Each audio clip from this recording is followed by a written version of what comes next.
vua David là một người có đức tin mạnh mẽ và tấm lòng tận hiến cho Chúa. Tuy nhiên, vua David cũng có những lúc yếu đuối và phạm tội, nhưng khi bị Chúa cảnh báo, vua David đã ăn năn, xưng tội và chấp nhận sự hình phạt của Ngài. Sau đây là tóm tắt cuộc đời vua David. David ra đời vào năm 992 trước Chúa. Ông là con trai út của Giê-xê và là một người chăn chiên. Lúc bấy giờ, nhà tiên tri Samuel được Chúa kêu gọi tới Bethlehem tìm David để lập ông làm vua thế cho Saul, vì vua đã phạm tội không vâng lời Chúa. Tuy nhiên, Saul vẫn giữ ngôi vương, nhưng có một ác thần từ Chúa tới quấy rối vua. Được hay về tài năng âm nhạc của David nên vua sai ông vào cung làm nghệ sĩ gảy đàn để xoa dịu tâm trí của mình. Được đẹp lòng vua, David trở thành người vác binh khí cho Ngài. Khi dân Israel và Philippines giao chiến tại thung lũng Ela, Goliath là một dũng sĩ khổng lồ của quân Philippines đi ra thách thức đạo quân Israel hãy chọn ra một người để đấu tay đôi với ông. Nhưng không ai dám ra vì quá kinh khiếp.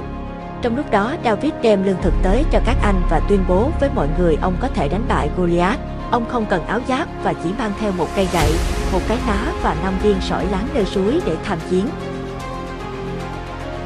Goliath khinh thường David, còn David nhân danh Chúa Giê-hô-va và giết chết gã khổng lồ bằng cách dùng ná bắn viên sỏi vào trán hắn, khiến hắn té ướp mặt xuống đất và chết tại chỗ. Từ đó, David được vua trọng dụng vào quân đội, trở thành chỉ huy quân sự. Từ lần gặp đầu tiên, con trai của Saul là Jonathan rất quý mến và thân thiết với David. Còn Saul thì ghen tị với ông và phóng giáo vào David khi ông đang gảy đàn cho vua nghe, nhưng David né kịp. Saul tìm cách mượn tay kẻ thù tiêu diệt David bằng nhiều cách như chỉ giao 1.000 binh sĩ cho David ra trận, hay đòi 100 dương bì của dân Philippines để trả con mình là Mi-canh cho David. Nhưng Chúa Gia-e ở cùng David và ban thành công cho ông. Mọi người viết bài hát: Saul giết hàng ngàn quân thù, còn David giết hàng vạn. Điều đó làm Saul rất tức giận. Các phụ nữ nói David giết hàng vạn, còn ta chỉ giết hàng ngàn, vậy chỉ còn thiếu cho nó ngôi nước nữa thôi. Và ông ném ngọn giáo vào David khi anh đang đánh đàn. Nhờ Jonathan cảnh báo David ý định mưu sát ông của Saul, David chạy trốn đến gặp thầy tế lễ Alimelech tại thành Hớp. Alimelech tiếp tế bánh thánh làm lương thực và tặng David thanh gươm quyền lực của Goliath. Từ đó mở đầu 8 năm chạy trốn Saul của David. Trong 4 năm, David trốn tại Gát trong sự sợ hãi và nghi hoặc nên ông tìm nơi ẩn náu khác tại Moab, nhưng được cảnh báo phải rời khỏi đây. Do đó, ông ẩn mình trong rừng Herat một thời gian dài cho tới khi tấn công quân Philippines để bảo vệ dân Israel tại thành Kiela. Saul lấy cớ đánh dân Philippines để xuống Kiela với mục đích chính là tìm và bắt David. David hoảng sợ rồi chạy trốn vào các vùng núi miền Sip và tiếp tục dành 4 năm ẩn mình trong các hang động. Trong thời gian này, Jonathan đến gặp David và củng cố đức tin rằng Chúa sẽ lập David làm vua Israel. Nhưng người Sip báo vị trí của David cho Saul, nên ông cùng đội binh tinh nhuệ truy giết David tại sa mạc Ma-ôn. Ngay thời điểm gần bắt được David thì Saul hay tin quân Philippines quay lại trả thù và tấn công sau lưng ông. Đây là cơ hội để David trốn thoát tới En-gedi. Không bỏ cuộc, Saul lại đem quân đi tìm giết David. Khi Saul đi giải tỏa một mình trong hang động mà quân David đang núp, David và thuộc hạ biết đây là cơ hội để giết Saul, nhưng ông chỉ cắt một mảnh áo choàng của vua. Lúc Saul rời đi, David ra khỏi hang để tỏ lòng tôn kính với Saul qua việc ông không hận thù hay âm mưu phản bội vua, bằng chính nằm ở miếng vải đã cắt từ áo choàng. Saul hối hận và xin David cam kết không hại gia đình vua sau này. Tuy nhiên, Saul vẫn truy bắt David xung quanh hoang mạc Sip. Một đêm nọ, quân Saul đóng trại tại Hakila. Abner, tướng quân của Saul thì ngủ mê bên cạnh vua, trong khi David lẻn vào trại quân và lấy bình nước và cây giáo của vua đi. Sau đó, David ra xa và đứng trên ngọn đồi đối diện trại quân. Ông hô lớn gọi vào mỗi trách đoàn quân và Abner không bảo vệ vua an toàn và chứng minh sự trong sạch của ông bằng bình nước và ngọn giáo của vua trong tay mình. Cuối cùng, Saul cũng nhận ra David là một vị tướng trung thành và bỏ ý định giết ông. Nhưng David sợ Saul lại đổi ý nên trốn sang Gát, xứ Philippines và lừa vua A-kích rằng mình thuộc phe vua để được ở trong thành Xiết-lát. Các lãnh đạo khác không tin David nên không cho ông tham chiến.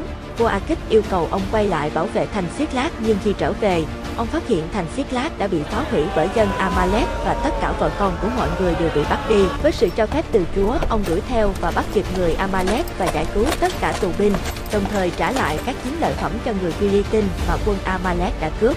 Cùng lúc đó, quân Philippines giết chết Saul và người bạn thân của David là Jonathan trong khi giao chiến. Đau buồn trước việc bại trận của Israel và sự qua đời của vua Saul và Jonathan, David và mọi người xé áo khóc than.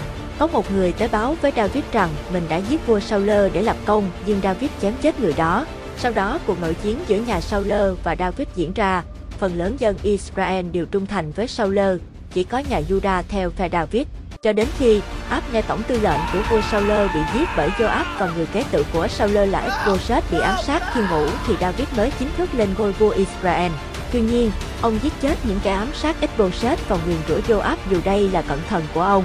Từ đó mở ra triều đại mới của Israel dưới sự trị vì của vua David. Israel dưới triều đại vua David. Vua David lập hòa bình và chiếm đất của các dân Amalek, Philippines.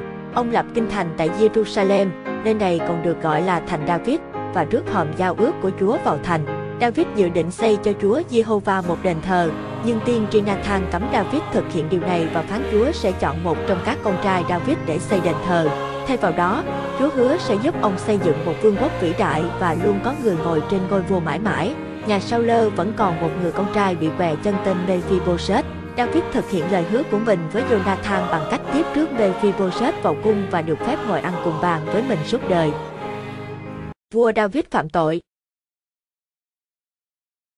Vào mùa xuân, khi đạo quân David đang đánh thành Rabba, nhưng David ở lại Jerusalem và thấy một người phụ nữ trẻ đang tắm khi đang đứng tại sân thượng. Cô gái này là Bathsheba, vợ của Uri.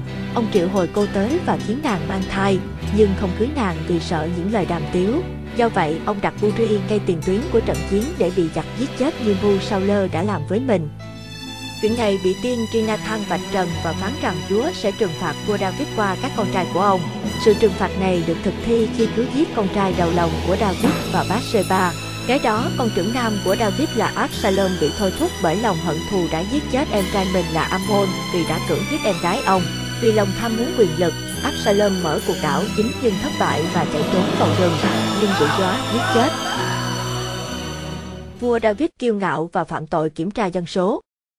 Mặc kệ sự ngăn cản của Joab, David ra lệnh kiểm tra dân số toàn quốc và bị Chúa phạt hành hại bằng 3 ngày đại dịch khắp xứ. Tiên tri Gad khuyên David nên xây một bàn thờ cho Chúa tại sân đạp lúa của Araunah và dâng của lễ thì Chúa sẽ dừng hành hại xứ. Ông lập một bàn thờ để dâng của lễ cho Chúa. Ngài nhận lời cầu nguyện của David và chấm dứt đại dịch. Những năm cuối đời vua David. Con trai lớn nhất của David là Adonijah lên kế hoạch lên ngôi vua Israel khi David đã già và gần qua đời. Nhưng tiên tri Nathan, thầy tế lễ Sa-đốc và các dũng sĩ của David không theo phe hắn. Tiên tri Nathan và bà Bathsheba tới gặp David để lập Salomon, con trai của Bathsheba, lên làm vua như lời David đã hứa. Như thế, Salomon được lập làm vua Israel. Còn Adonijah sợ hãi và chạy tới nắm các sừng ở bàn thờ để xin vua đừng giết mình nên được vua tha mạng. Sau đó David an giấc cùng các tổ phụ mình và được an táng trong thành Jerusalem. Thời gian David trị vì trên Israel là 40 năm, 7 năm tại Hebron và 33 năm tại Jerusalem. Salomon ngự trên ngai của cha mình là David và vương quốc của Salomon thật vững chắc và phồn vinh.